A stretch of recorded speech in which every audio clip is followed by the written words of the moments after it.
Absa posted an expected 21% rise in full-year profits, boosted by strong income from fees and a decline in bad debts. South Africa's biggest retail bank also declared a larger-than-expected dividend of 684 cents per share. Absa's diluted earnings per share rose around 1,350 cents in the year to the end of December.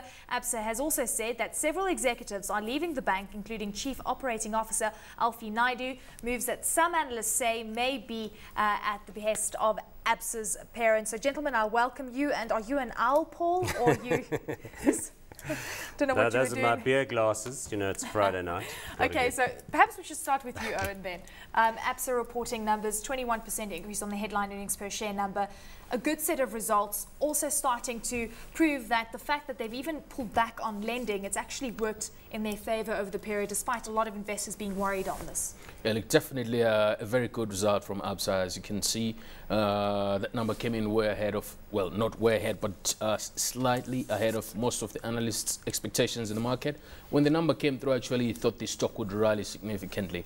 But we must remember that Absa has actually had a good rally already this year. So too have all the other banks. You know, you got names like Standard Bank, Vestact up 9%.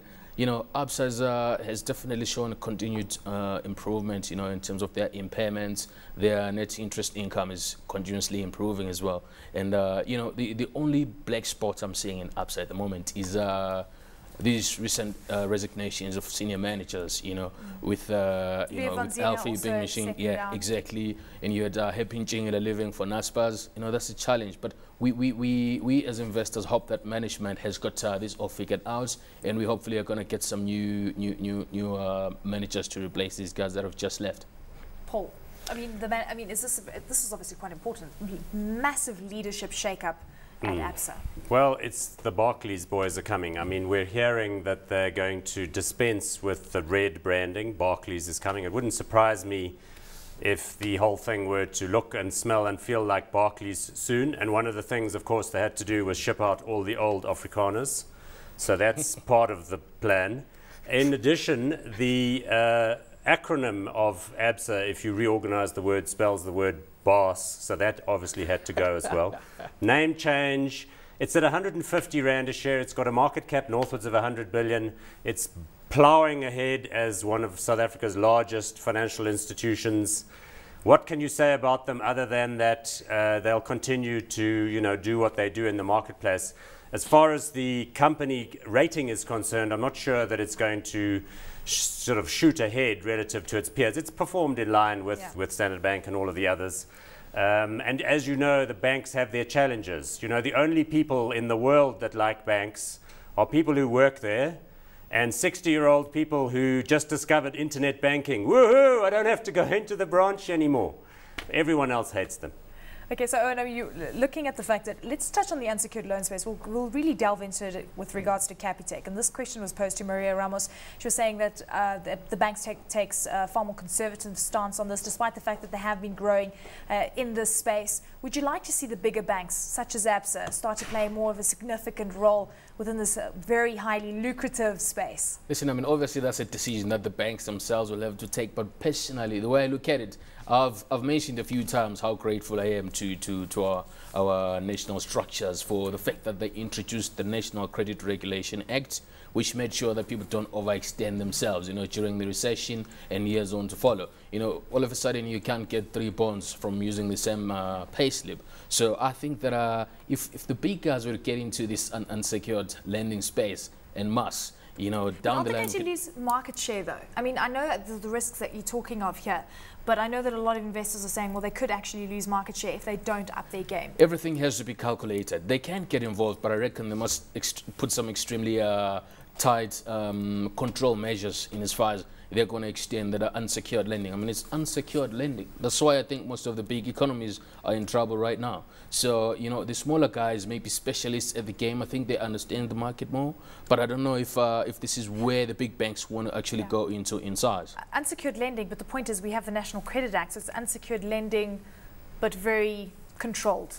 Could we say that, Paul? Yeah, look, I heard that in December that Absa had tried to buy Capitec in its entirety, but had been rebuffed. I don't know, you know, at what price. And we're talking later in the show about Capitec. But unsecured lending is a great business, and African Bank and Capitec are in that space, and they do it very well. And you have, non-performing loan provisions of around 30%. So for every rand you lend out, about 30% you have to impair, and about 10 cents you have to write off. The traditional big banks, and I think Barclays would be a traditional big bank in its mindset, don't really like that kind of thing because it's a bit too fruity for their taste. Yeah. But, as I say, I think we probably when talking about Absa, talking a bit too much about their retail franchise. Very significant with Absa is the Absa Capital business, which has actually done very well lately, albeit that it's lost a few staff, but it is in the minds of the Barclays guys in London, I think, the crown jewel down here.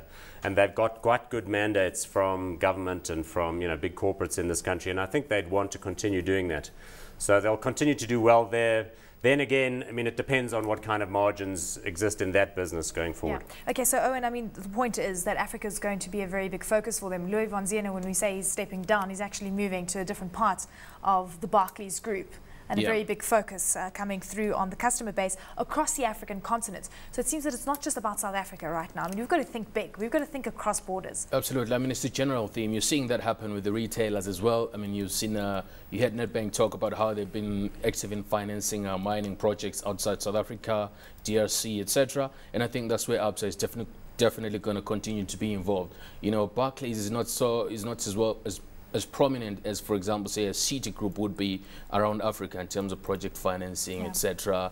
But I think our guys are definitely going to try and get involved in all these other ventures outside South Africa. You've seen them go to buy banks in Nigeria and Kenya as well. That's some of the markets the guys are looking at. I do think that Africa is going to continue to play a big role. Do you think we're going to see deeper cost-cutting measures into 2012? Given the fact that we've seen muted loan growth in this year, can we expect it? Given the fact that we're also seeing a big ramp-up move from Absa red branding to Barclays. Geez, possibly, but I think it's obviously. I'm just hoping it's not going to be to the extent where Standard Bank went to last year and the year before that. But it's obviously going to be a strategic decision. When management thinks that they've done enough reduction in terms of staff, I think they'll probably put a stop to it. I think there's a need to continue to increase efficiency among the banks. You will find probably there's a lot of people in the corridors that don't add much value to the systems. So there'll be a need to restructure and gear the banks towards these new opportunities you're talking about. Be it getting into secured lending more, getting into Africa and mass. So the smaller guys are continuing to give the big banks competition. So let's see how management works around stuff. Paul Theron, hot or not, Absa? No, I think Absa is colder than a Zimbabwean doing interviews in Davos. Owen, hot or not, Absa? No, look, it's run too hard, in my view. I think there's better picking elsewhere. Let's get better options elsewhere. Definitely, I'm not going to be buying Absa here.